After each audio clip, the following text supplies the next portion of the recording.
नमस्कार प्यारे विद्यार्थियों, द स्मार्ट स्टडी जयपुर के ऑनलाइन प्लेटफॉर्म पर मैं रामबाबू प्रजापत आपका हार्दिक स्वागत करता हूं। जैसा कि हमने पिछली कक्षा में कुछ अंकिक प्रश्नों के पर चर्चा की थी और अंकिक प्रश्नों में हमने विद्युत धारा, विद्युत विभवांतर, ओम के नियम और विशिष्ट प्रतिरोध आदि सूत्रों को की सहायता लेते हुए हमने कुछ उदाहरणों को हल किया था और हल करके उनसे मान परिकलित किए थे और साथ ही हमने अंकिक प्रश्न निकालना भी सीखा था।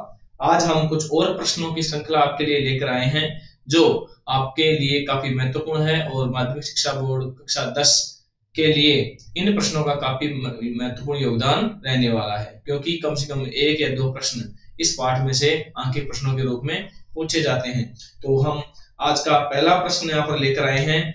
उदाहरण कल के क्लास में उदाहरण नंबर 7 से आगे हम शुरू कर रहे हैं उदाहरण नंबर 8।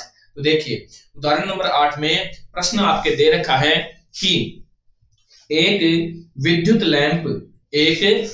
लैंप जिसका प्रतिरोध 20 ओम है। कितना ओम है? 20 ओम है। एक विद्युत लैंप जिसका प्रतिरोध 20 ओम है तथा एक 4 ओम प्रतिरोध का चालक 6 वोल्ट की बैटरी से श्रेणी क्रम में संयोजित है। कौन से क्रम में संयोजित है? श्रेणी क्रम में संयोजित है। तो ए ऑप्शन में है इसके परिपथ का कुल प्रतिरोध कितना है, परिपथ का कुल प्रतिरोध कितना है। और बी क्वेश्चन में है परिपथ में प्रवाहित विद्युत धारा क्या है तथा विद्युत लैंप तथा चालक के सिरों के बीच विभवांतर परिकलित कीजिए। इन तीन प्रश्नों के बारे में हमें चर्चा करनी है। तो आइए हम इस कक्षा में आपके कुछ आगे जो प्रश्न आपको अंकिक प्रश्न दिए हुए हैं इन प्रश्नों के बारे में चर्चा करते हैं और पहले प्रश्न को लेकर आए हैं और पहले प्रश्न के बारे में हम इसका हल यहां से प्राप्त करते हैं। तो देखिए कल की तरह मैं आज भी आपसे एक ही बात कहूंगा कि किसी भी अंकिक प्रश्न को शुरू करने से पहले उसको सही ढंग से पढ़ लो, चाहे उसमें 2 मिनट 3 मिनट ज्यादा लग जाए। अगर आप लोग प्रश्न को सही ढंग से पढ़ लोगे तो उसका आंसर निकालना काफी आसान हो जाएगा। अब क्वेश्चन को शुरू करने से पहले हमें यह देखना है कि क्वेश्चन में हमें क्या क्या दे रखा है। हमें मतलब इसमें जो भी हमें सहायता मिलेगी इन सबको हम नोट कर लेते हैं। तो यहाँ पर नोट डाउन करेंगे कि एक विद्युत लैंप जिसका प्रतिरोध 20 ओम है, अर्थात हम यहाँ पर लिख देते हैं कि R1 बराबर कितना है? 20 ओम है। R1 बराबर कितना है? यहाँ पे 20 ओम है तथा एक 4 ओम प्रतिरोध का चालक है।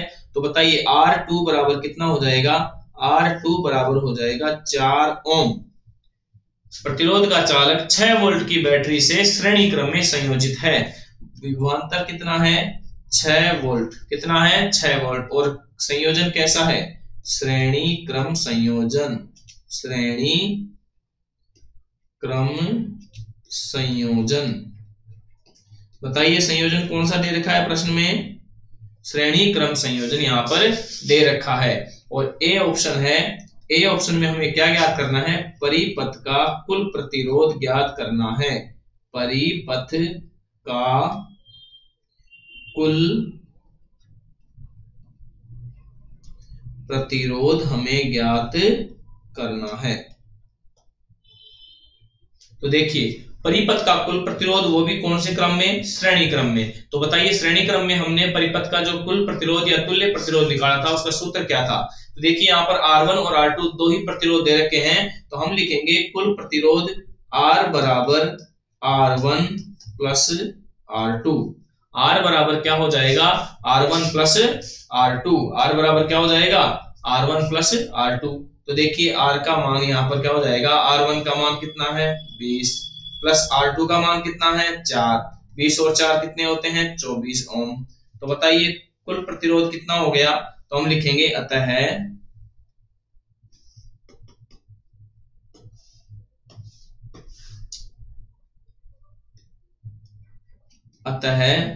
परिपथ का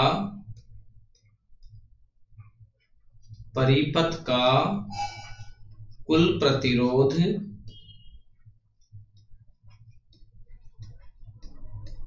परिपथ का कुल प्रतिरोध 24 ओम प्राप्त हुआ। कितना प्राप्त हुआ? कुल प्रतिरोध 24 ओम प्राप्त हुआ। बात करते हैं बी क्वेश्चन की। तो इसका बी का आंसर क्या हो जाएगा? देखिए बी में दे रखा है परिपथ में प्रवाहित विद्युत धारा क्या ज्ञात करनी है? विद्युत धारा ज्ञात करनी है। तो बताइए कुल प्रतिरोध कितना आया अपने पास में? 24 ओम, और इसमें विभवांतर कितना दे रखा था? 6 वोल्ट। तो 6 वोल्ट विभवांतर है, 24 ओम प्रतिरोध है। तो बताइए यहाँ पर हम सूत्र कौन सा लगाएंगे? तो हम लिखेंगे ओम के नियम से। तो देखिए कल वाला ओम का नियम फिर से आ गया। ओम के नियम से, ओम के नियम से क्या हो जाएगा? V बराबर आई आर होता है। V बराबर क्या होता है? आई आर होता है। तो यहाँ पर देखिए V बराबर आई आर होता है, तो V की वैल्यू कितनी है? 6 वोल्ट बराबर I का मान हमें ज्ञात करना है, गुणा R का मान क्या है? R का मान है 24 ओम। I का मान निकालने के लिए पक्षांतर करेंगे तो 6/24 बराबर I। तो बताइए 6 एकम 6 और 6 चौके 24 अर्थात 1/4 बराबर I। तो I की वैल्यू क्या हो जाएगी यहाँ पे? तो I बराबर हो जाएगा 0.25 एम्पियर। कितना आ गया? 0.25 एम्पियर यहाँ से विद्युत धारा की वैल्यू प्राप्त होती है। तो हम यहाँ पर लिखेंगे अतः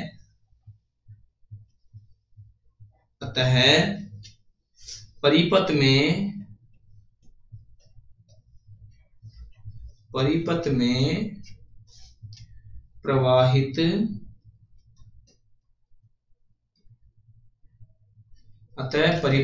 प्रवाहित विद्युत धारा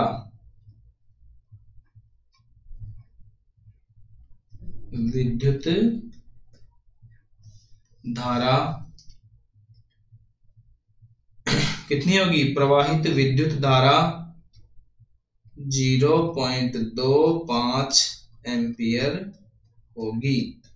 कितनी होगी? 0.25 एम्पियर होगी। तो यहाँ पर देखिए बी क्वेश्चन का आंसर भी आ चुका है। अगर अब बात करते हैं सी क्वेश्चन की, तो सी क्वेश्चन में है विद्युत लैंप तथा चालक के सिरों के बीच विभवांतर परिकलित कीजिए। विद्युत लैंप तथा चालक के सिरों के बीच विभवांतर ज्ञात करना है, अर्थात R1 और R2 के सिरों पर जो विभवांतर है वो हमें ज्ञात करना है। तो हम लिखते हैं सी, और सी के अंदर हमें क्या ज्ञात करना है? सी के अंदर हमें ज्ञात करना है R1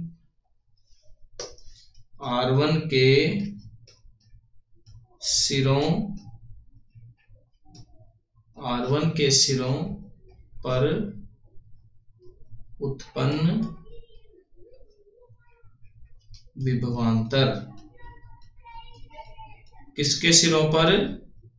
R1 के सिरों पर उत्पन्न विभवांतर क्या हो जाएगा? V1 बराबर, R1 के ऊपर विभवांतर V1 होगा तो V1 बराबर IR1। V1 बराबर क्या हो जाएगा? IR1। तो V1 की वैल्यू निकालते हैं तो I की वैल्यू आई थी 0.25 गुणा R1 की वैल्यू कितनी थी? 20। कितनी थी R1 की वैल्यू? 20। तो देखिए V1 बराबर 0.25 गुणा 20 करते हैं तो हमारे पास ये आता है V1 बराबर 25 दूनी 50 लगभग 5.00 वोल्ट। तो V1 की वैल्यू कितनी आई? 5 वोल्ट। कितनी प्राप्त हुई? 5 वोल्ट। तो लिख देंगे अतः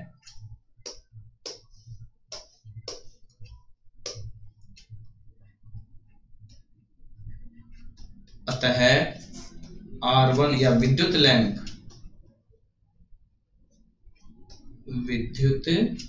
पहले विद्युत लैंप ही है ना, विद्युत लैंप के सिरों पर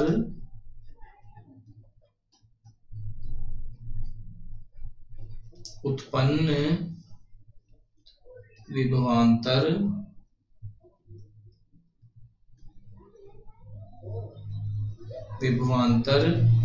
5 वोल्ट होगा। कितना होगा? 5 वोल्ट होगा। आगे हम चलते हैं और R2 पर भी ज्ञात करते हैं। तो देखिए R2 पर क्या हो जाएगा, हम लिखेंगे R2 के सिरों पर उत्पन्न विभवांतर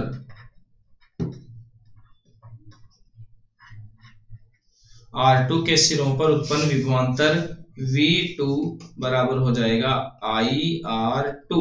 V2 बराबर क्या हो जाएगा, IR2 हो जाएगा। तो बताइए V2 की वैल्यू निकालते हैं। तो I की वैल्यू कितनी होती है 0.25 गुणा R2 की वैल्यू कितनी थी, प्रश्न में R2 की वैल्यू थी 4 ओम, तो लिखेंगे 4।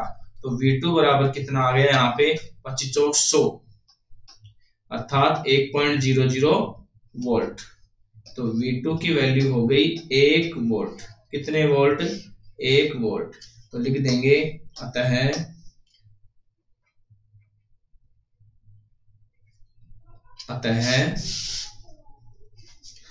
चालक के सिरों पर उत्पन्न विभवांतर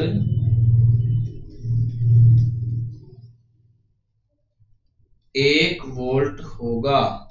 कितने वोल्ट होगा, 1 वोल्ट होगा। तो ये आपका उदाहरण नंबर 8 कंप्लीट होता है। एक बार फिर से देखिए, प्रश्न दे रखा था एक विद्युत लैंप जिसका प्रतिरोध 20 ओम है तथा एक 4 ओम प्रतिरोध का चालक 6 वोल्ट की बैटरी से श्रेणी क्रम में संयोजित है। कौन से क्रम में संयोजित है, श्रेणी क्रम में संयोजित है। तो परिपथ का कुल प्रतिरोध ज्ञात कीजिए, परिपथ में प्रवाहित विद्युत धारा ज्ञात कीजिए और विद्युत लैंप तथा चालक के सिरों के बीच विभवांतर ज्ञात कीजिए। तो यहाँ पर हमने लिख दिया R1 बराबर 20 ओम, R2 बराबर 4 ओम, V बराबर 6 वोल्ट। 6 वोल्ट की बैटरी जुड़ी हुई है और श्रेणी क्रम संयोजन में ये जुड़ा हुआ है। सबसे पहले ए है परिपथ का कुल प्रतिरोध। तो श्रेणी क्रम में परिपथ का कुल प्रतिरोध क्या होता है, R बराबर R1 plus R2 plus R3। R3 इसमें है नहीं इसलिए R1 प्लस R2 लिख लेंगे। तो R बराबर R1 का मान 20 प्लस R2 का मान 4 बराबर 24 ओम हमें प्राप्त होता है। और हम लिख देंगे अतः परिपथ का कुल प्रतिरोध 24 ओम प्राप्त हुआ। बात करते हैं बी की। तो बी में दे रखा है परिपथ में प्रवाहित विद्युत धारा। तो देखिए हमारे पास I का मान है, सॉरी V का मान है और R का मान है। तो I का मान निकाल लेंगे, V बराबर IR ओम के नियम से। तो V का मान 6 और I का मान ज्ञात करना है और R का मान 24 है। तो पक्षांतर करेंगे 6/24 अर्थात 1/4। I का मान हो गया 0.25 एम्पियर। तो बताइए परिपथ में प्रवाहित विद्युत धारा कितनी हुई, 0.25 एम्पियर होगी। आगे चलते हैं। फिर हमने R1 के सिरों पर उत्पन्न विभवांतर निकाला पहले विद्युत लैंप के सिरों पर। तो देखा कि V1 बराबर होता है IR1। तो V1 बराबर 0.25 गुणा 20 करेंगे तो 5 वोल्ट यहाँ से विभवांतर प्राप्त होता है। तो हम लिख देंगे अतः विद्युत लैंप के सिरों पर उत्पन्न विभवांतर कितना है, 5 वोल्ट है। जबकि R2 के सिरों पर उत्पन्न विभवांतर कितना है, तो V2 बराबर IR2 अर्थात V2 बराबर 0.25 इंटू 4 तो कितना हो जाएगा, 1 वोल्ट प्राप्त होगा। अतः चालक के सिरों पर उत्पन्न विभवांतर कितना होगा, 1 वोल्ट होगा। यह आपका क्वेश्चन कंप्लीट होता है। अगले उदाहरण पे चलते हैं, उदाहरण नंबर 9। उदाहरण नंबर 9 क्या कह रहा है, देखिए किसी विद्युत परिपथ में प्रतिरोधकों R1, R2 तथा R3 के मान क्रमशः 5 ओम, 10 ओम तथा 30 ओम है। कितने ओम है, 5 ओम, 10 ओम तथा 30 ओम है तथा इन्हें 12 वोल्ट की बैटरी से पार्श्व क्रम का मतलब होता है समांतर क्रम, पार्श्व क्रम में संयोजित किया गया है। तो प्रत्येक प्रतिरोधक से प्रवाहित विद्युत धारा ज्ञात कीजिए, परिपथ में प्रवाहित कुल विद्युत धारा ज्ञात कीजिए और परिपथ का कुल प्रतिरोध परिकलित कीजिए। ये तीनों चीजें हमें यहां से ज्ञात करनी है। तो सबसे पहले हम लिखते हैं हल और जो भी हमें दे रखा है उसको नोट डाउन करते हैं। तो देखिए सबसे पहले हमें दे रखा है R1 और R1 की वैल्यू कितनी दे रखी है, 5 ओम। फिर लिखेंगे R2 और R2 की वैल्यू कितनी दे रखी है, 10 ओम। फिर R3 की वैल्यू कितनी दे रखी है हमें, R3 की वैल्यू दे रखी है हमें 30 ओम और V की वैल्यू दे रखी है 12 वोल्ट। कितने वोल्ट दे रखी है, 12 वोल्ट की बैटरी से पार्श्व क्रम में संयोजित किया गया है, तो प्रत्येक प्रतिरोधक से प्रवाहित विद्युत धारा ज्ञात कीजिए। अब बताओ पार्श्व क्रम में विद्युत धारा का मान अलग अलग होता है, तो हम लिखेंगे यहाँ पर ए ऑप्शन, और ए ऑप्शन में ज्ञात करना है प्रत्येक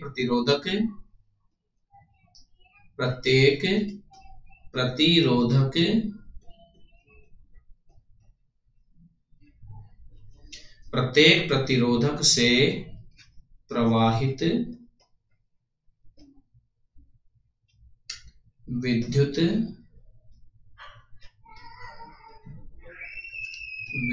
धारा हमें ज्ञात करनी है। तो बताइए, सबसे पहले लिखेंगे R1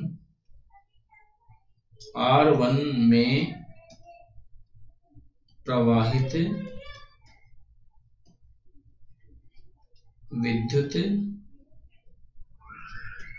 विद्युत धारा क्या हो जाएगी, देखिए हम लिखेंगे ओम के नियम से। किसके नियम से, ओम के नियम से। और ओम का नियम क्या कहता है, V बराबर I1 R1, V बराबर I1 R1। तो देखिए यहां से I1 की वैल्यू निकाल लेंगे, तो I1 बराबर हो जाएगा V बटे R1, V बटे R1 हो जाएगा। तो बताइए I1 की वैल्यू क्या आ जाएगी, यहां से I1 की वैल्यू हो जाएगी 12 बटे 5, 5 का भाग देंगे, 5 दूने 10, 5 चौका 20 एम्पियर। तो I1 की वैल्यू कितनी आ गई, यहाँ पे देखिए यहां से I1 की वैल्यू आ गई 2.4 एम्पियर। कितनी आ गई, 2.4 एम्पियर। प्रथम प्रतिरोधक में जो विद्युत धारा प्रवाहित होगी वो कितनी होगी, 2.4 एम्पियर विद्युत धारा प्रवाहित होती है। बात करते हैं R2 में, किसमें बात करते हैं, तो हम लिखेंगे R2 में प्रवाहित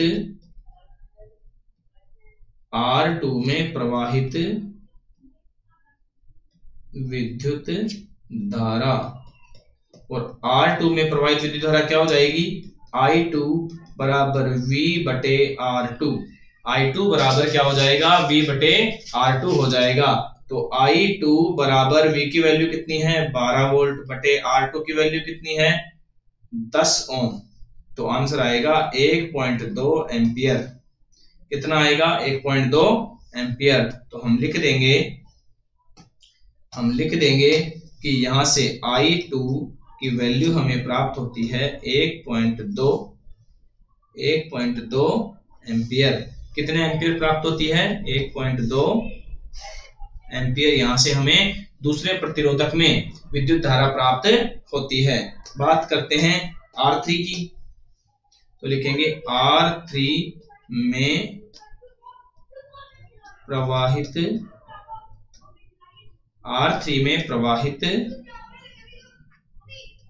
विद्युत धारा।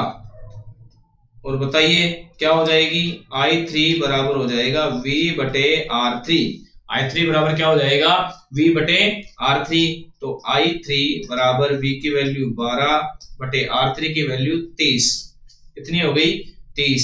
जब इसमें 30 का भाग देंगे तो आंसर आएगा 0.04 एम्पियर। तो लिख देंगे I की वैल्यू कितनी प्राप्त हुई, तो I3 is equal to 0.4 ampere. तो ये आपके तीनों प्रतिरोधकों की विद्युत धारा यहाँ पर प्राप्त होती है। और इसका जो ए क्वेश्चन है वो ए क्वेश्चन भी आपका कंप्लीट होता है कि प्रत्येक प्रतिरोधक से प्रवाहित विद्युत धारा क्या क्या होगी। तो देखिए R1 से I1 धारा 2.4 एम्पियर प्राप्त होगी, R2 से I2 धारा 1.2 एम्पियर प्राप्त होगी, और I3 से 0.4 एम्पियर धारा प्राप्त होगी। प्रश्न है B बराबर परिपथ में प्रवाहित कुल विद्युत धारा। परिपथ में प्रवाहित कुल विद्युत धारा कितनी होगी, तो कुल विद्युत धारा कितनी हो जाएगी। देखिए तो यहां पर अब सेकंड क्वेश्चन का आंसर निकालते हैं। सेकंड क्वेश्चन देखिए, बी क्वेश्चन है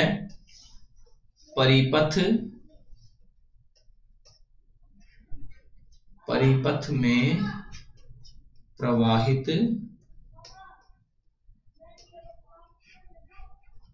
कुल विद्युत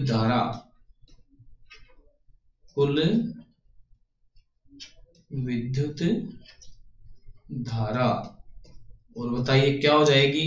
I is equal to I1 plus I2 plus I3। I is equal to I1 plus I2 plus I3। तो I बराबर हो जाएगा, सबसे पहले कितना आया था, सबसे पहले 2.4 प्लस फिर इसके पश्चात 1.2 फिर इसके पश्चात 0.4। तो I बराबर हो जाएगा 4 2 6 4 10 के 4.0 एम्पियर। कितना एम्पियर प्राप्त होता है, 4.0 एम्पियर। तो लिख देंगे यहाँ पर अतः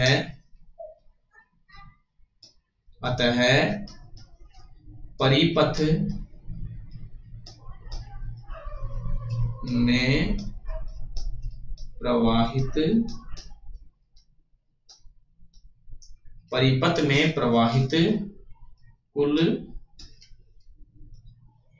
विद्युत धारा 4 एम्पियर होगी। कितने एम्पियर होगी, 4 एम्पियर होगी। इसके साथ ही अपना बी क्वेश्चन भी कंप्लीट होता है। बात करते हैं सी क्वेश्चन की। तो सी क्वेश्चन क्या है, देखिए, परिपथ का कुल प्रतिरोध परिकलित कीजिए। और इसके लिए आपको पता होना चाहिए कि हमें ये किसकी बात कर रहा है, पार्श्व क्रम की। किसकी बात कर रहा है, पार्श्व क्रम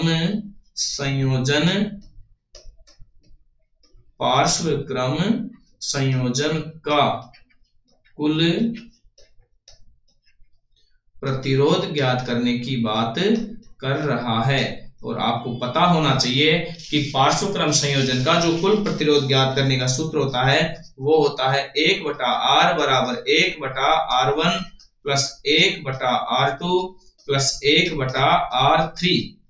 1/R बराबर 1/R1 plus 1/R2 plus 1/R3।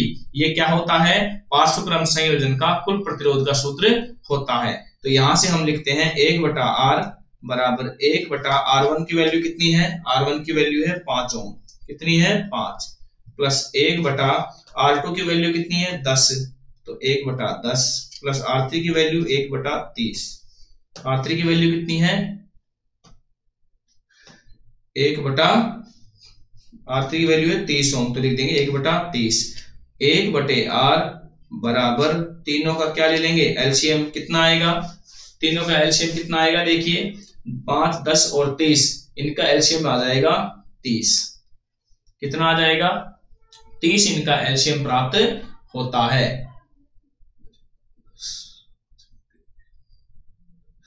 ठीक है।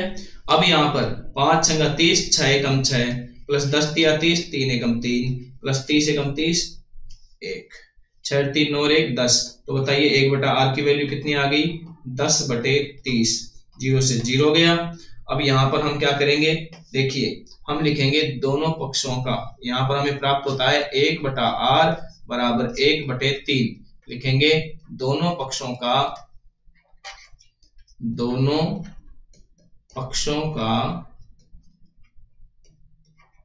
व्युत्क्रम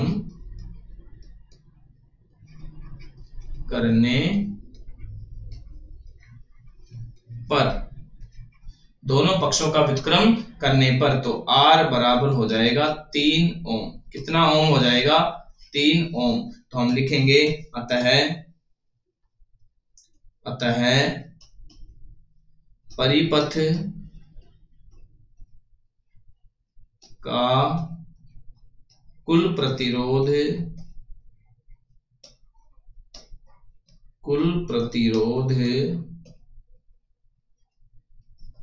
3 ओम प्राप्त, या ऐसे लिख देंगे 3 ओम होगा। ये इसका आंसर हो गया और ये आपका पूरा क्वेश्चन कंप्लीट होता है। देखिए सबसे पहले हमें इस प्रश्न में R1, R2 और R3 के मान दे रखे थे 5 ओम, 10 ओम और 30 ओम। V बराबर 12 वोल्ट दे रखा था और हमें सबसे पहले पूछा गया है A में कि प्रत्येक प्रतिरोधक से प्रवाहित विद्युत धारा ज्ञात कीजिए। हमने ओम का नियम का सूत्र लगाया और I1 का मान 2.4 एम्पीयर प्राप्त किया, I2 का मान 1.2 एम्पीयर प्राप्त किया, I3 का मान 0.4 एम्पीयर प्राप्त किया। इसके पश्चात हमने देखे बी में परिपथ में प्रवाहित कुल विद्युत धारा प्राप्त की। I बराबर होता है I1 plus I2 plus I3, I बराबर 2.4 प्लस 1.2 प्लस 0.4। जोड़ने के पश्चात I बराबर कितना आ गया 4 एम्पीयर यहाँ पर प्राप्त होता है। तो हम लिख दिया अतः परिपथ में प्रवाहित कुल विद्युत धारा 4 एम्पीयर होगी। फिर सी में हमने पार्श्वक्रम संयोजन के आधार पर कुल प्रतिरोध निकाला जिसका सूत्र होता है 1/R बराबर 1/R1 plus 1/R2 plus 1/R3। तो 1/R की वैल्यू यहाँ पे प्राप्त होती है 1/5 प्लस 1/10 प्लस 1/30। तीनों का एलसीएम 30 आया। 30 एलसीएम लेने के पश्चात जब इनको हल किया तो हल करने पर हमें 1/R बराबर 10/0 प्राप्त होता है। कितना प्राप्त होता है 10/30 प्राप्त होता है। यहाँ से 0 से 0 कैंसिल हो जाता है। तो देखिए अगली स्लाइड में देखते हैं कि 1/R बराबर कितना प्राप्त होता है 1/3 यहाँ पर प्राप्त होता है। दोनों पक्षों का व्युत्क्रम कर देते हैं जिससे हमें R बराबर 3 ओम प्राप्त होता है और लिख दिया हमने। अतः परिपथ का कुल प्रतिरोध कितना हुआ 3 ओम होगा। ये आपका क्वेश्चन एग्जांपल नंबर 9 कंप्लीट होता है। अब चलते हैं उदाहरण नंबर 10 पे। उदाहरण नंबर 10 में आपको एक चित्र सामने दिख रहा है। तो देखिए इसमें प्रश्न है चित्र में R1 बराबर 10 ओम। यहाँ पर R1 कौन सी है देखिए ये R1 बराबर कितने ओम है 10 ओम है। कितने ओम है यहाँ पर मैं ब्लैक पेन ही ले लेता हूं।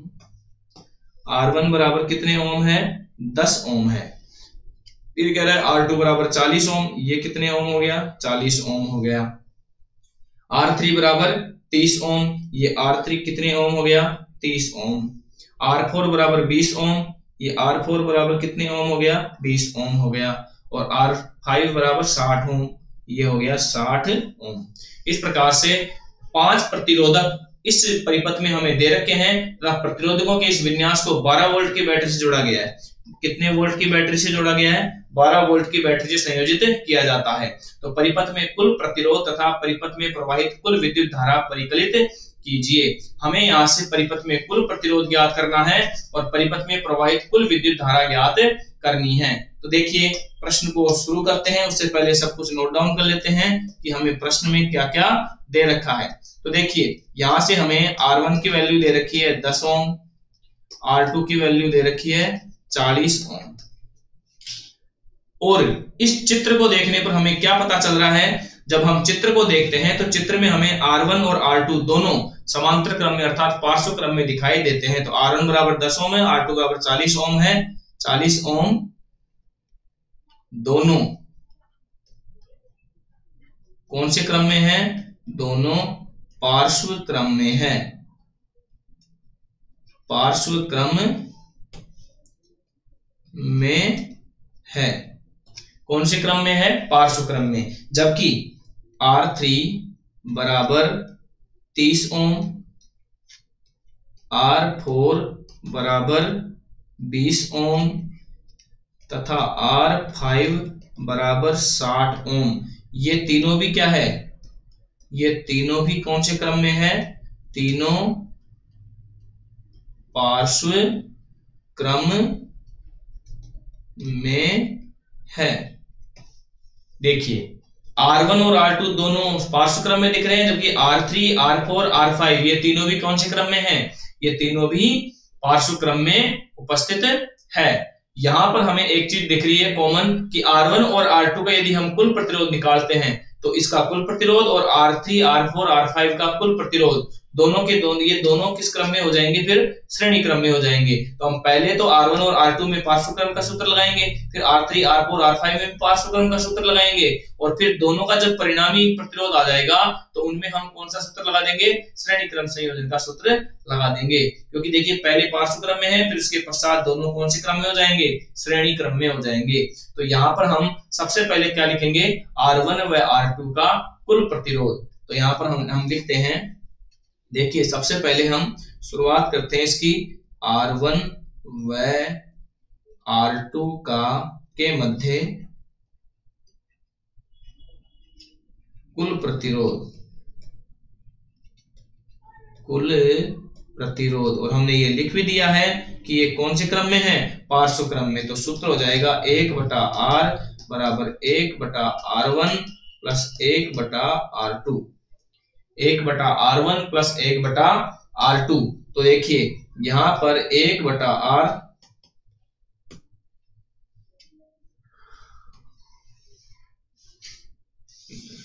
इधर कर लेते हैं, 1/R बराबर, या नेक्स्ट स्लाइड ही ले लेते हैं, नेक्स्ट स्लाइड में 1/R बराबर 1/R1 की वैल्यू कितनी है 10 प्लस 1/R2 की वैल्यू 40। तो 1/R बराबर हो जाएगा, एलसीएम लेंगे कितना आएगा 40, 10 चौक 40, 4 प्लस 1, तो 1/R बराबर 4 और 1 5/40, 5 एकम 5 और 5 आठे 40। तो 1/R की वैल्यू कितनी आ गई 1/8 यहाँ पर प्राप्त होती है। तो अब यहाँ पर दोनों पक्षों का क्या कर देंगे व्युत्क्रम, तो लिखेंगे दोनों पक्षों का व्युत्क्रम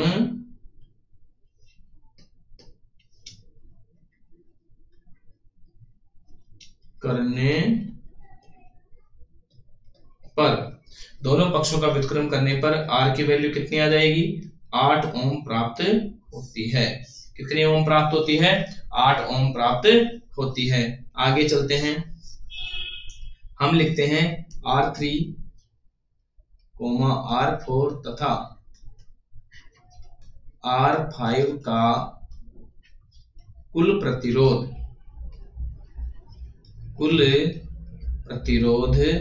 कितना प्राप्त होता है। तो देखिए R3, तो यहां भी 1/R बराबर हो जाएगा 1/R3 plus 1/R4 plus 1/R5।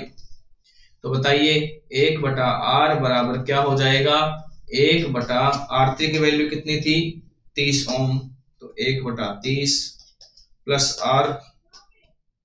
R4 की वैल्यू कितनी थी 20 ओम, तो 1/20 प्लस R5 की वैल्यू कितनी थी 60, तो 1/60। हम यहां से लिखेंगे 1/R बराबर, तीनों का एलसीएम कितना हो जाएगा, तीनों का एलसीएम हो जाएगा लगभग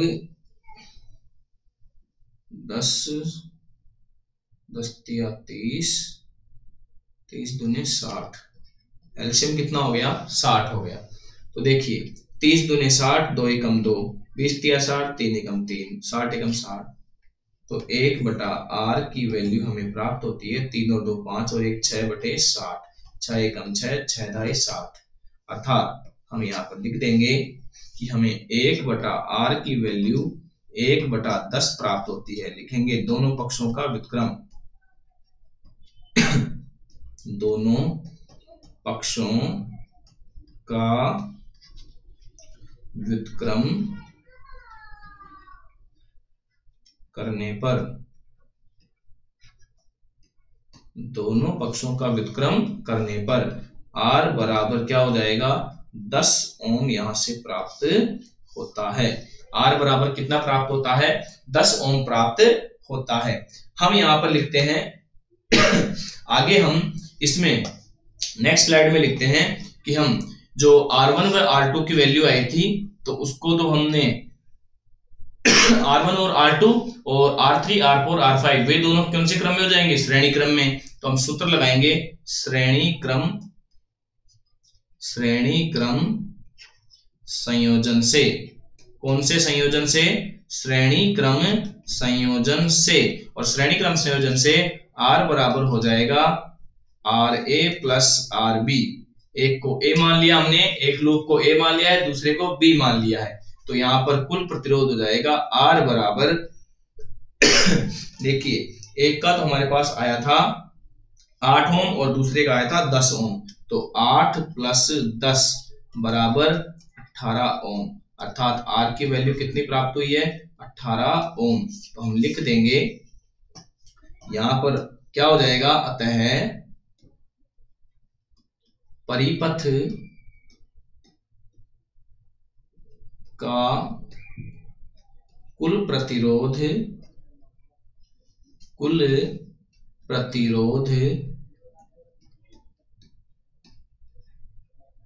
अतः परिपथ का कुल प्रतिरोध 18 ओम प्राप्त 18 ओम होगा।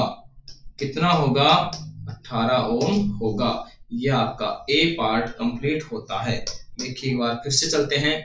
यहाँ पर सबसे पहले हम ए पार्ट यहाँ पर कर रहे थे और ए पार्ट में हमने देखा था परिपथ में कुल प्रतिरोध कितना होगा। तो हमने सबसे पहले R1 और R2 का कुल प्रतिरोध निकाला, उसके पश्चात हमने R3, R4, R5 का कुल प्रतिरोध निकाला और निकालने के पश्चात हमने इनका श्रेणी क्रम संयोजन से क्या निकाला है, कुल प्रतिरोध निकाला है। क्योंकि पहले तो 2 और 3 आपस में समांतर क्रम में थे, पार्श्व क्रम में थे, और इनका जो परिणामी प्रतिरोध आया वो कौन से क्रम में हो गया, श्रेणी क्रम संयोजन में। तो R बराबर RA प्लस RB लिख दिया मैंने। तो R बराबर 8 प्लस 10 बराबर कितने ओम आ गया, 18 ओम। तो प्रतिरोध, परिपथ का कुल प्रतिरोध था वो कितना आ गया, 18 ओम प्राप्त होता है। अब यहाँ पर बी क्वेश्चन देखिए, परिपथ में प्रवाहित कुल विद्युत धारा परिकलित कीजिए। कुल विद्युत धारा निकालनी है तो हमारे पास यहाँ पर V की वैल्यू हमें दे रखी है। किसकी वैल्यू दे रखी है, V की वैल्यू दे रखी है।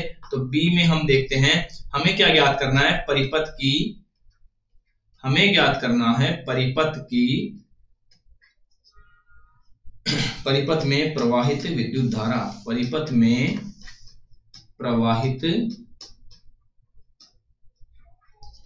कुल विद्युत धारा हमें ज्ञात करनी है। तो बताइए परिपथ में प्रवाहित कुल विद्युत धारा ज्ञात करने के लिए हम क्या करेंगे।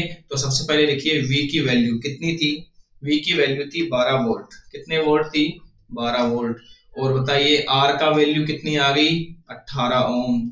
और किसकी वैल्यू ज्ञात करनी है हमें, I की वैल्यू। बताइए सूत्र कौन सा लगेगा, सूत्र लगेगा ओम के नियम से। कौन सा, ओम के नियम से। और ओम का नियम क्या कहता है, V बराबर क्या होता है, IR। तो बताइए I की वैल्यू क्या हो जाएगी, V बटे R। क्या हो जाएगी, V बटे R। तो लिखेंगे I बराबर V की वैल्यू कितनी है, 12 बटे I की वैल्यू, R की वैल्यू कितनी है, 18। तो यहां पर देखिए 6 दूने 12 और 6 3 18। तो I बराबर हो जाएगा 2/3, 2/3। अगर यहां से वैल्यू निकालते हैं तो यह आएगा 0.66 एम्पियर। तो हम लिख देंगे अतः, क्या लिखेंगे, अतः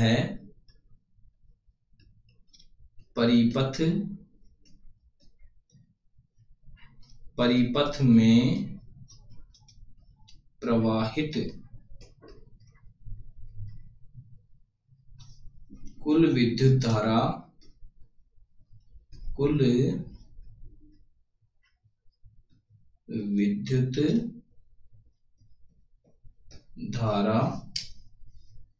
0.66 एम्पियर होगी।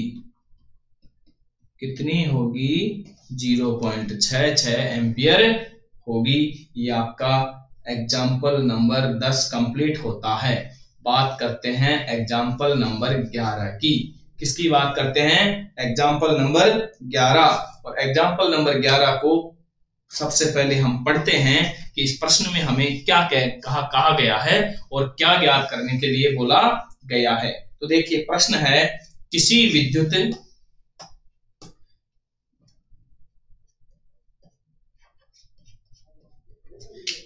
विद्युत इस्त्री में अधिकतम तापन दर के लिए 840 वाट की दर से ऊर्जा उपभुक्त होती है। कितनी, 840 वाट। और वाट किसका मात्रक होता है, विद्युत शक्ति का। तो 840 वाट की दर से ऊर्जा उपभुक्त होती है तथा 360 वाट की दर से उस समय उपभुक्त होती है जब तापन की दर निम्नतम है। कब कितनी है, निम्नतम है। यदि विद्युत स्रोत की वोल्टता 220 वोल्ट है तो दोनों प्रकरणों में विद्युत धारा तथा प्रतिरोध के मान परिकलित कीजिए। किसके मान परिकलित कीजिए?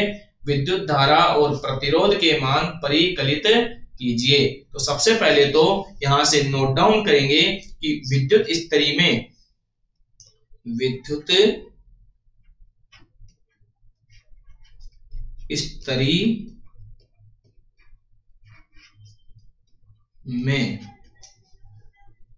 अधिकतम तापन के लिए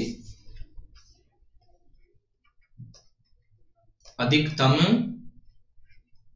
तापन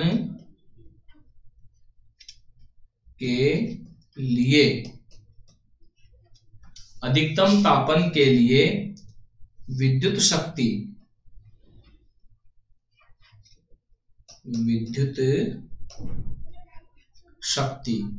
P1 बराबर कितनी है? 840 वाट। कितनी है? 840 वाट। जबकि निम्नतम तापन के लिए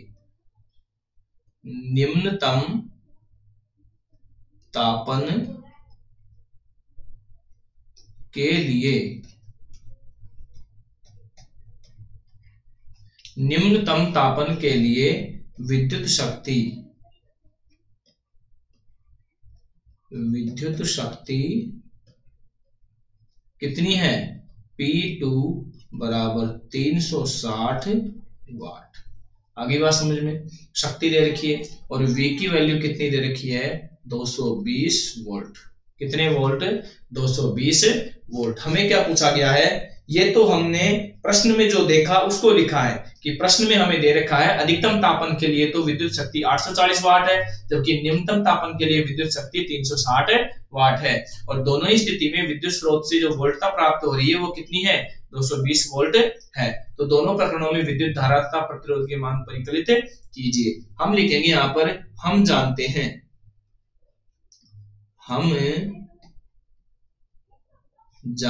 हैं कि, और हम क्या जानते हैं कि विद्युत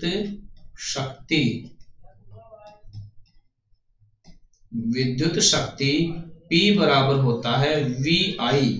P बराबर क्या होता है? VI। हमने VI सूत्र ही क्यों लिया है? क्योंकि हमें क्या दे रखा है? एक तो P विद्युत शक्ति की वैल्यू दे रखी है और विभवांतर, और शक्ति और विभवांतर, और पूछा क्या है? I। क्या पूछा है हमें? I की वैल्यू पूछी है दोनों ही स्थितियों में। तो I की वैल्यू पूछी है तो फिर PVI, P बराबर VI, सीधी सी बात है, विद्युत शक्ति का सूत्र लग जाएगा। तो अब सूत्र लगाते हैं यहां से, और सूत्र क्या हो जाएगा? देखिए सूत्र में सबसे पहले हम P1 के लिए ज्ञात करते हैं। तो सूत्र हो जाएगा P1 बराबर VI1। P1 बराबर क्या हो जाएगा? VI1। तो बताइए I1 की वैल्यू क्या हो गई? I1 की वैल्यू हो गई P1 बटा V। P1 बटा V। तो I1 बराबर P की वैल्यू कितनी है? 840 वोल्ट बटे V की वैल्यू है 220। 0 से 0 गया और यहाँ पर 22 से हो गया, ये 22 से तो नहीं कटेगा, 2 से कट गया 11 बार और ये कट गया 42 बार। तो I1 बराबर हो गया 42 बटे 11। अगर भाग देंगे 11 तिया 33, बचे कितने? 9 पॉइंट, 11 8 88, फिर 2 बचे, 11 एकम 11, 3.81 एम्पियर। तो बताइए सबसे पहले हमें यहाँ से विद्युत धारा कितनी प्राप्त हुई? सबसे पहले हमें I1 धारा प्राप्त हुई और वो कितनी प्राप्त हुई? देखिए 3.81 एम्पियर विद्युत धारा यहाँ से प्राप्त होती है। बात करते हैं P2 स्थिति में। P2 स्थिति में क्या हो जाएगा? हम लिखेंगे I2, हम लिखेंगे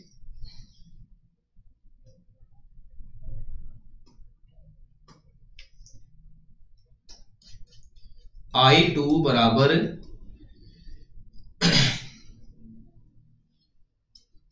P2 बटे V। P2 बटे V। तो I2 बराबर P2 की वैल्यू कितनी है? P2 की वैल्यू है 360। 360 बटे V की वैल्यू है 220। 0 से गया 0 और यहाँ पर 2 से 11 बार, 2 से 18 बार। तो I2 इज इक्वल टू यहाँ पर हमें प्राप्त होता है 18/11। जब इनमें भाग देते हैं तो 11 एकम 11, 0.7 बचे 70, 11 छिके 66, 4 बचे 11 तिया 33, अर्थात I2 की वैल्यू कितनी प्राप्त हुई? I2 की वैल्यू प्राप्त हुई हमें 1.63 एम्पियर। कितनी प्राप्त हुई? 1.63 एम्पियर। देखिए सबसे पहले हमने इसमें P1 हमारे पास आया 840 वोल्ट, P2 है 360 वोल्ट और V की वैल्यू है 220 वोल्ट। हमें विद्युत धारा ज्ञात करनी है। दोनों ही प्रकरणों में विद्युत धारा का मान ज्ञात करना है। तो देखिए हम जानते हैं P बराबर होता है VI, तो P1 बराबर I1 हो गया। I1 की वैल्यू P1/V हो गया। तो I1 = 840/220, 0 से 0 गया और 22 और 84 दोनों 2 से कट रहे हैं, इसलिए 2 से 11 बार, 84 42 बार कट गया। 42 में यदि 11 का भाग देते हैं तो हमारे पास आता है 3.81 एम्पियर, जो प्रथम स्थिति में अर्थात अधिकतम तापन में विद्युत धारा की मात्रा है। जबकि न्यूनतम तापन में I2 बराबर P2/V हो जाएगा। I2 की वैल्यू यहां से निकालते हैं तो 360/220, 0 से 0 गया और 2 से 22 11 बार और 2 से 36 18 बार। तो 18/11, 11 भाग 18 में देते हैं तो 1.63 एम्पियर विद्युत धारा हमें प्राप्त होती है। तो बताइए किस स्थिति में विद्युत धारा अधिक प्रवाहित हो रही है? तो अधिकतम तापन में विद्युत धारा अधिक प्रवाहित हो रही है, जबकि न्यूनतम तापन में विद्युत धारा कम प्रवाहित हो रही है। आगे हमें क्या ज्ञात करना है? दोनों प्रकरणों में विद्युत धारा तथा प्रतिरोध के मान परिकलित कीजिए। दोनों ही स्थितियों में हमें प्रतिरोध के भी मान परिकलित करने हैं। तो बताइए हमारे पास I1 की वैल्यू है और V की वैल्यू है, तो बताइए R1 प्राप्त होगा या नहीं होगा? तो हम लिखेंगे ओम के नियम से। किसके नियम से? ओम के नियम से। और ओम का नियम क्या कहता है? देखिए ओम का नियम कहता है V बराबर होता है IR। तो यहां से यदि R की वैल्यू निकालते हैं तो हो जाएगा V/R। अब हमारे पास में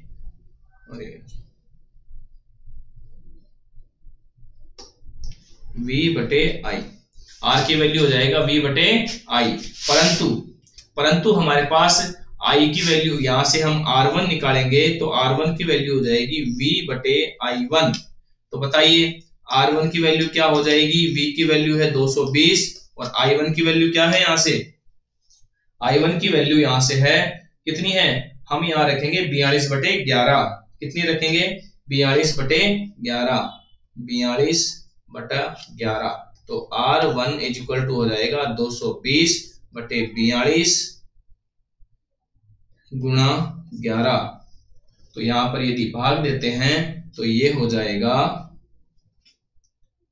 यहां पर यदि भाग देते हैं तो वैल्यू यहां से R की आती है ये 21 बार और ये 110 बार। 11 11 121। R1 = 121/21।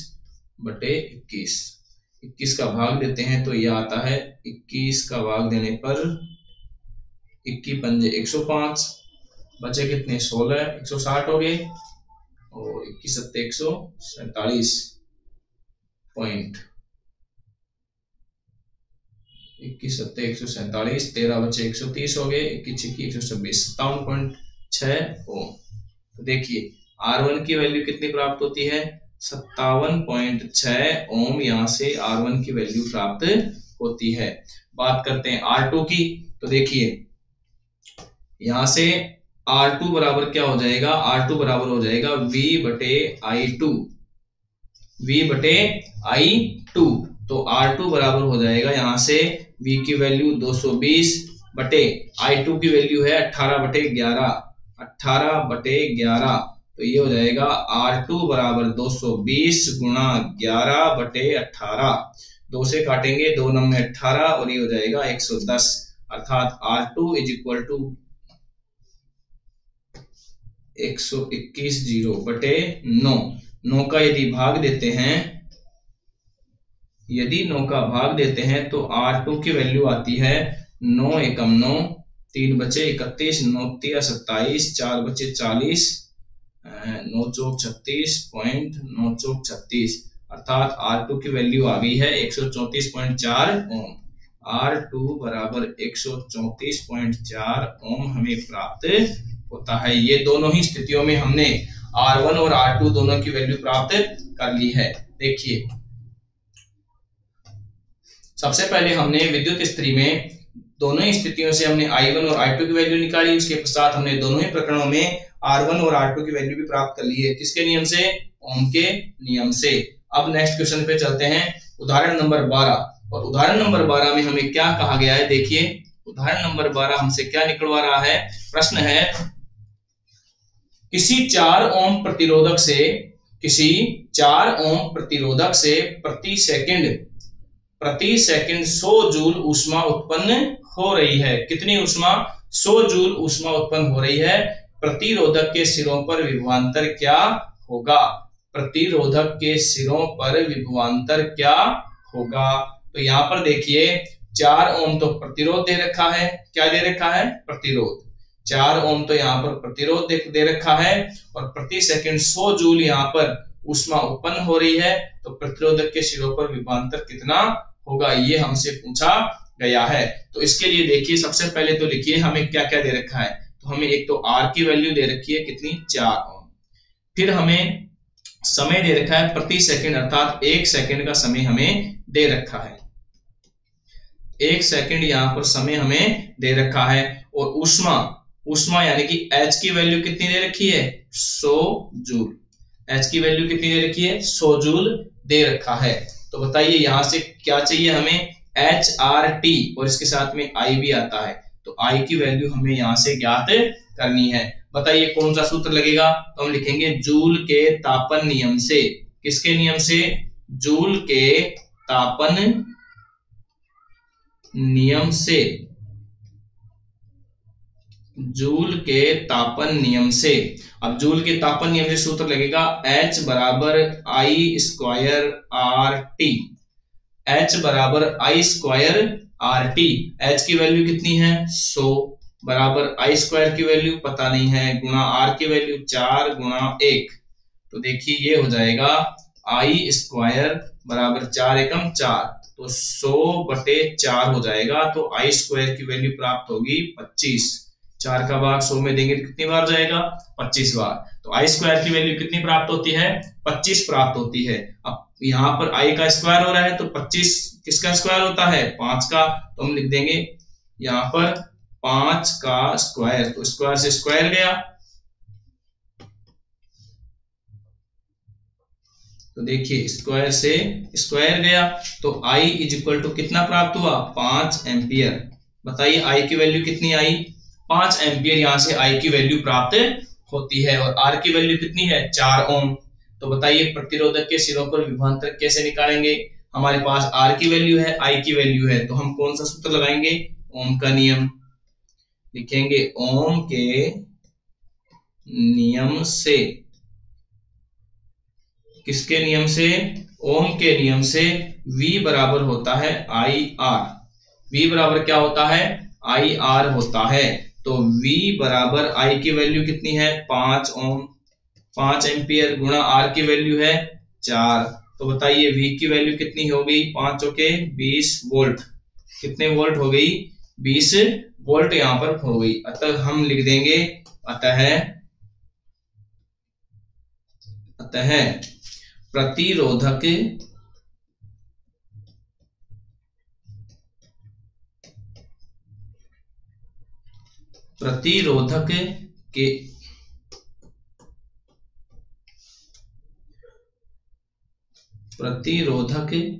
के सिरों पर उत्पन्न विभवांतर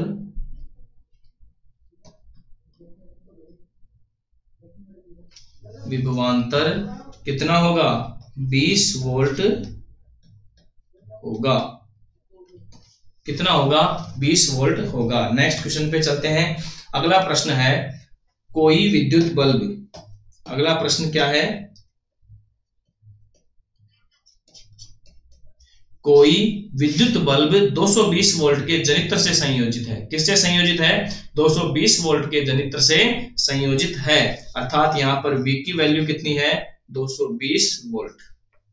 यदि बल्ब से 0.50 एम्पीयर विद्युत धारा प्रवाहित होती है, अर्थात I की वैल्यू कितनी है 0.50 एम्पीयर प्रवाहित होती है, तो बल्ब की शक्ति क्या होगी, अर्थात P की वैल्यू हमें ज्ञात करनी है। तो P बराबर VI होता है। हम लिखेंगे विद्युत शक्ति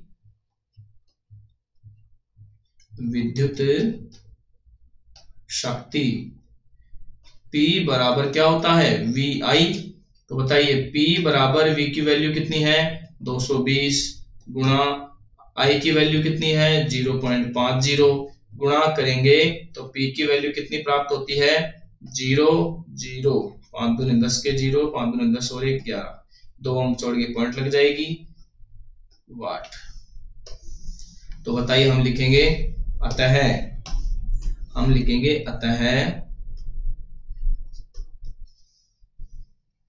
बल्ब की शक्ति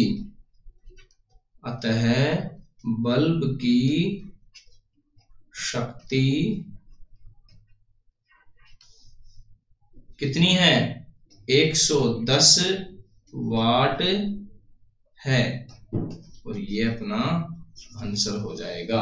आगे बात समझ में। नेक्स्ट एग्जांपल पर चलते हैं। उदाहरण नंबर 14 है और उदाहरण नंबर 14 कहता है 400 वाट अनुमत का कोई विद्युत रेफ्रिजरेटर कितने घंटे चल रहा है 8 घंटे प्रतिदिन चलाया जाता है। तो यहाँ पर सबसे पहले हम क्या नोट करेंगे कि हमें दे क्या रखा है। तो देखिए हमें दे रखा है रेफ्रिजरेटर की शक्ति। एक रेफ्रिजरेटर है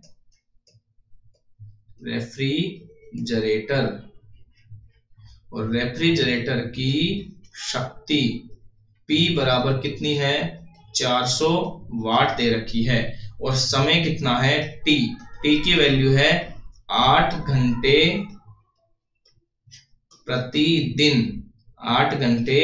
प्रतिदिन चलाया जाता है। तो 3 रुपए प्रति kWh की दर से इसे 30 दिन तक चलाने के लिए ऊर्जा का मूल्य क्या है। तो यहाँ पर देखिए प्रति यूनिट kWh का मतलब होता है यूनिट, तो प्रति यूनिट दर कितनी है 3 रुपए। कितनी है 3 रुपए और दिन कितने हैं दिन है यहाँ पर 30। कितने दिन है 30 दिन यहाँ पर दे रखे हैं। तो हमें ऊर्जा का मूल्य ज्ञात करना है कि इस रेफ्रिजरेटर द्वारा कितना मूल्य हमें चुकाना पड़ेगा। तो यहाँ पर देखिए हमारे पास ऊर्जा के लिए यहाँ ऊर्जा की बात हो रही है तो हम लिखेंगे खर्च विद्युत ऊर्जा। कौन सी ऊर्जा खर्च विद्युत ऊर्जा और वो भी किसमें यूनिट में। मैंने आपको सूत्र लिखवाया था इसका, आपको याद होगा मैंने इसका सूत्र भी लिखवाया था कि ये होता है P गुणा T बटा 1000। P गुणा T बटा 1000। तो यहां पर हम मान रखते हैं इसका P की वैल्यू कितनी है 400। हम इधर ही इसका मान रख देते हैं। P की वैल्यू कितनी है 400 गुणा T की वैल्यू कितनी है 8 घंटे। 8 घंटे प्रतिदिन है तो दिन कितने हैं 30। तो 30 से मल्टीप्लाई कर लेंगे बटा कितने 1000। कितने हैं 1000 से मल्टीप्लाई करेंगे तो देखिए 1 0 से 1 0 और इन 2 0 से ये दोनों 0 कैंसिल हो गई। हमारे पास क्या बचता है 4 गुणा 8 गुणा 3 मल्टीप्लाई करेंगे 8 या 24 24 चौक 96। कितने यूनिट आते हैं 96 यूनिट यहाँ से हमें प्राप्त होते हैं। तो बताइए ऊर्जा का मूल्य कितना हो जाएगा। तो लिखेंगे ऊर्जा का मूल्य और ऊर्जा का मूल्य यहाँ से कितना प्राप्त होता है बताइए। यहाँ से ऊर्जा का मूल्य प्राप्त होता है 96 यूनिट गुणा प्रति यूनिट कितने 3 रुपए। तो 3 से मल्टीप्लाई करेंगे तो 3 छक्के 18 और 3 नाम 27 और 1 28 288 रुपए यहाँ पर आपको खर्च करने पड़ेंगे। कितने रुपए खर्च करने पड़ेंगे 288 रुपए यहाँ पर आपको खर्च करने पड़ेंगे। नेक्स्ट लास्ट एग्जांपल हम देखते हैं। यहाँ पर देखिए सेकंड लास्ट एग्जांपल है और इसमें क्या दे रखा है। यहाँ पर प्रश्न है उदाहरण नंबर 15, किसमें अधिक विद्युत ऊर्जा उपभुक्त होती है? किसमें अधिक विद्युत ऊर्जा उपभुक्त होती है? 250 वाट का टीवी सेट जो 1 घंटे तक चलाया जाता है, अथवा 120 वाट का विद्युत हीटर जो 10 मिनट के लिए चलाया जाता है। बताइए किसमें विद्युत ऊर्जा अधिक उपभुक्त होती है। यहाँ पर बात यह है कि किसमें विद्युत ऊर्जा अधिक उपभुक्त होती है। तो हम देखते हैं कि एक तो क्या है टीवी, एक तो है टीवी सेट, और टीवी सेट की शक्ति कितनी है? 250 वाट। कितनी है? 250 वाट। टाइम कितना है? 1 घंटा अर्थात 60 मिनट। कितना समय है? 60 मिनट। देखिए इधर मिनट में है तो यहां भी किसमें निकालना पड़ेगा? मिनट में। 60 मिनट है। तो बताइए टीवी सेट में जो ऊर्जा है वो कितनी होगी? तो हम लिखेंगे खर्च विद्युत ऊर्जा। खर्च विद्युत ऊर्जा बराबर P गुणा T बटा 1000। P गुणा T बटा 1000। तो यहां से प्राप्त होता है हमें P की वैल्यू 250 गुणा समय 60 मिनट बटे 1000। 1 0 से 0 गई, इस 0 से ये 0 गई, और 5 25, 5 दूनी 10 और 2 तिया 6। तो हमारे पास आ गया 5 तिये 15 यूनिट। कितने यूनिट बिजली खर्च हो रही है? 15 यूनिट। किसके द्वारा? टीवी सेट के द्वारा। बात करते हैं विद्युत हीटर के द्वारा, तो हम लिखेंगे विद्युत हीटर। और विद्युत हीटर के द्वारा देखिए क्या होता है, विद्युत हीटर में शक्ति कितनी दे रखी है? 120 वाट। समय कितना दे रखा है? 10 मिनट। कितने मिनट दे रखे हैं? 10 मिनट। तो वही सूत्र क्या हो जाएगा? विद्युत ऊर्जा का सूत्र क्या हो जाएगा? यहाँ पे खर्च विद्युत ऊर्जा सूत्र होता है P गुणा T बटा 1000। तो बताइए P की वैल्यू कितनी? 120। T की वैल्यू कितनी? 10 बटे 1000। तो 1 0 से 0 गया, इस 0 से ये 0 गया, 2 6 12, 2 5 10, 6 बटे 5 अर्थात 5 एकम 5 पॉइंट 5 दूनी 10, 1.2 यूनिट। कितने यूनिट? 1.2 यूनिट प्राप्त होता है। तो बताइए कौन से में अधिक विद्युत ऊर्जा उपभुक्त हो रही है? तो हम लिखेंगे, तो हम यहां पर इसका आंसर क्या लिखेंगे? अतः टीवी सेट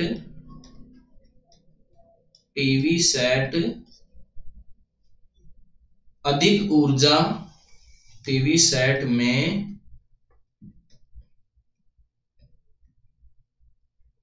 अधिक ऊर्जा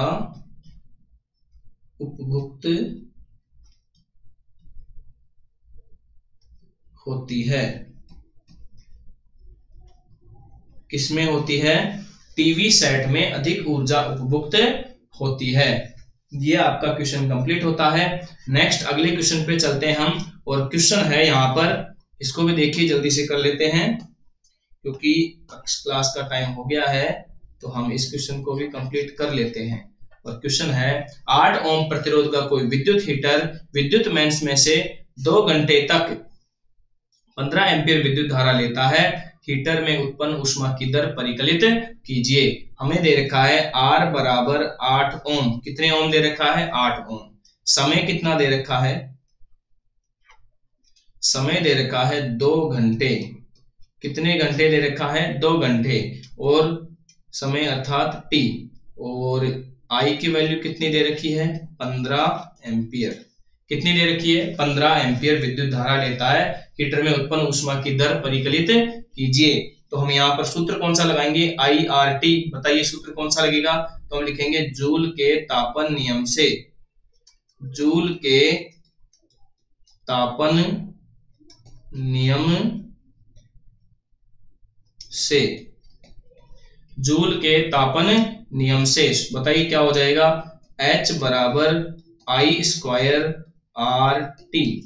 तो H की वैल्यू ज्ञात करनी है, तो I की वैल्यू कितनी है? 15। तो हम लिखेंगे 15 का स्क्वायर गुणा R की वैल्यू 8 गुणा समय 2 घंटे। तो ये हो जाएगा 15 का स्क्वायर 225 गुणा 8 दूने 16। जब इसको मल्टीप्लाई करेंगे तो हमें प्राप्त होता है 16 पंजे 80, 16 दूना 32 और 8 40 के 0, 16 दूना 32 और 4 36, 3600 जूल। कितने? 3600 जूल यहाँ पर हमें ऊष्मा प्राप्त होती है। कितनी? ऊष्मा की दर कितनी है?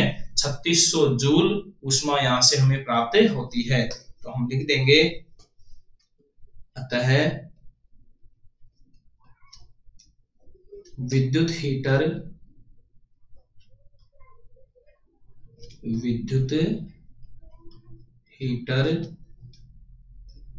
3600 जूल ऊष्मा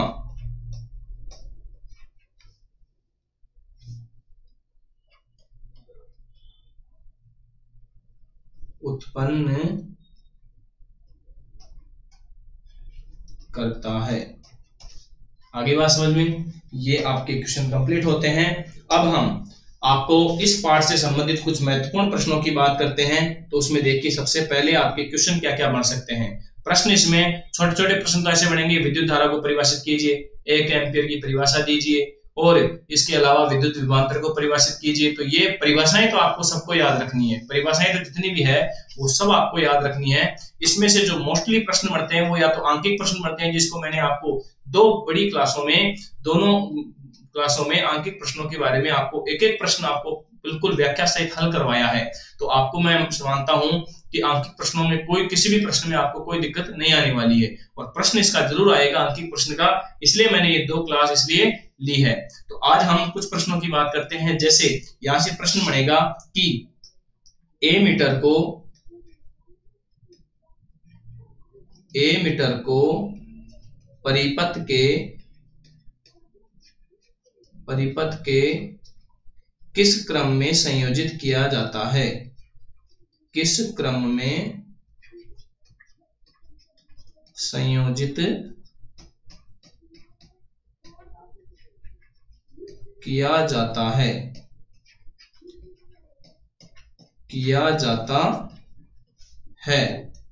नेक्स्ट क्वेश्चन क्या बन सकता है इसमें? जैसे एमीटर है वैसे वोल्टमीटर का बनेगा।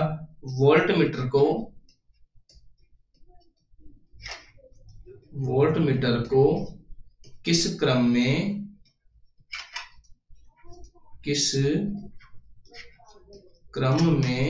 संयोजित किया जाता है?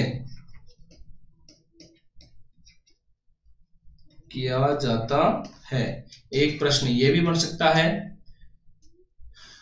विद्युत का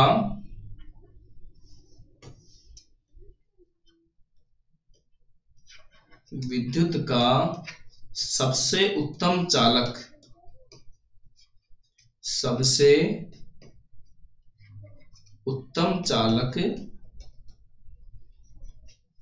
कौन सा पदार्थ होता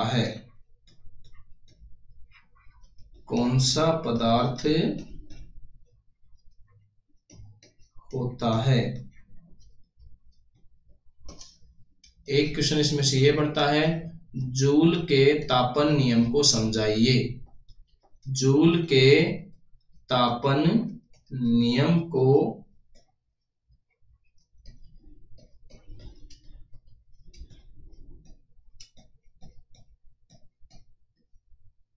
समझाइए। नेक्स्ट क्वेश्चन इसमें से क्या बन सकता है? जूल के तापन नियम के पश्चात अगला प्रश्न इसमें से बन सकता है, एक अश्व शक्ति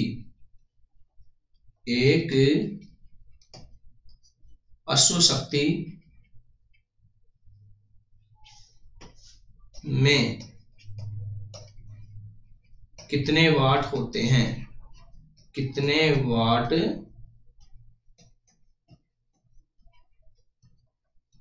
हैं?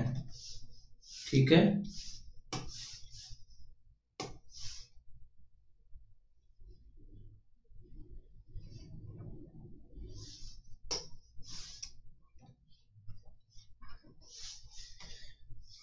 एक अश्व शक्ति में कितने वाट होते हैं? नेक्स्ट क्वेश्चन यहां से क्या बन सकता है? श्रेणी क्रम संयोजन से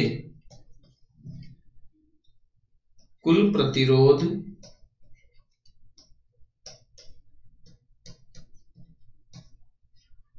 प्रतिरोध का सूत्र व्युत्पन्न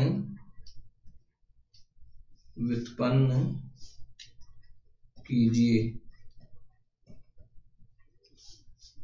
यहां से ऐसे ही श्रेणी क्रम की तरह समांतर क्रम या पार्श्व क्रम संयोजन से कुल प्रतिरोध का सूत्र व्युत्पन्न कीजिए। ऐसे कुछ प्रश्न यहाँ से बन सकते हैं। कुछ महत्वपूर्ण प्रश्नों के बारे में मैंने आपको बताया है और इसके साथ ही हम इस क्लास को यहीं पर विराम देते हैं। और आज आपका ये पाठ जो विद्युत का से संबंधित पाठ है, ये पाठ यहाँ पर कंप्लीट होता है।